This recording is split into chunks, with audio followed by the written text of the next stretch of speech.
Kalau kita suka dengan cerita orang lain, lebih daripada kita suka dengan firman Tuhan, itu tanda hati kita nggak takut akan Tuhan. Harusnya kita bukan orang-orang yang penyimpan atau penimbun gosip-gosip.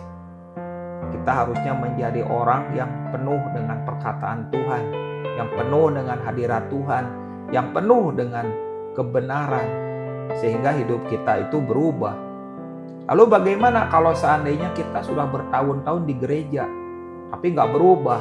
Nah, itu disebabkan karena kita hidup dengan ragi yang lama. Percaya atau tidak, kita hidup dalam ragi yang lama. Perubahan itu bukan karena kita tahu banyak atau lama di gereja. Perubahan yang terjadi dalam hati kita karena kita adalah adonan yang baru. Tapi banyak orang diam di gereja dengan ragi yang lama. Yang lama-lama itu, apakah itu waktunya berpuluhan tahun di gereja, sudah tahu banyak firman Tuhan, sudah tahu banyak tentang hadirat Tuhan, sudah tahu banyak tentang pengurapan dari Tuhan lewat hamba-hambanya, namun hidupnya tetap nggak berubah. Satu jawabannya, kamu hidup dalam ragi lama, ragi keburukan dan kejahatan. Hatinya penuh dengan dendam, hatinya penuh dengan hal-hal yang dipendam. Ujungnya orang-orang seperti ini sepertinya punya padahal nggak punya, sepertinya mengalami padahal nggak mengalami. Ujungnya paling jelas tidak berubah.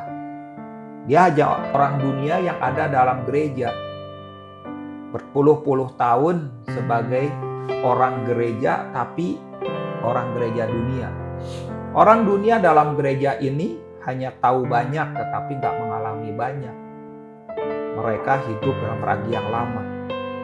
Harusnya kita bukan lagi orang dunia yang hidup dalam gereja. Harusnya kita adalah orang-orang yang mengalami Tuhan. Orang yang baru dalam Tuhan, ciptaan yang baru dan hidup sebagai adonan yang baru. Kalau hari ini di gereja itu banyak orang, banyak jemaat itu tidak berubah hidupnya karena mereka adalah orang dunia yang hidup di dalam gereja, namun mereka hidup dengan ragi yang lama. Atau cerita yang lainnya, mereka adalah orang Kristen yang setelah ditebus oleh Tuhan, namun mereka hidup dengan ragi yang lama. Mereka tidak lagi hidup dalam anugerah Tuhan. Mereka tidak hidup dalam jalan-jalan Tuhan. Orang-orang ini akan berujung kepada sebuah pertanyaan.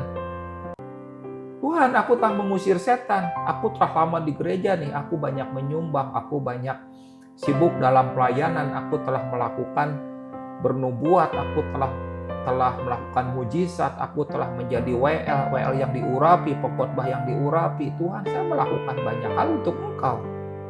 Tetapi karena hidup dengan ragi yang lama, bukan sebagai adonan baru, Tuhan berkata, aku gak kenal kamu. Jadi, lamanya kita di gereja tidak menunjukkan bahwa kita bukan adonan yang baru, berarti hidup dengan ragi yang lama. Apapun bentuknya, ragi lama itu mengkamiri yang baik yang dari Tuhan. Makanya gak heran kita mendengar perkara-perkara Tuhan, namun hati kita gak pernah percaya. Kita cuma melihat kalau Tuhan itu baik, tapi dia gak bisa mengalaminya. Seperti orang-orang yang ada di Bethesda. Begitu banyak orang sembuh karena air digoncangkan oleh malaikat. Di situ ada orang yang kontradiksi. Seorang pria telah tinggal di situ 38 tahun. Dia melihat orang dijamah, dia melihat orang bertumbuh, dia melihat orang mengalami mujizat, dia melihat banyak orang diubah hidupnya, namun dia nggak pernah ngalamin. Itu aja sudah sangat menyedihkan, apalagi dengan orang-orang gereja hari ini, yang dimana hidupnya dengan ragi lama.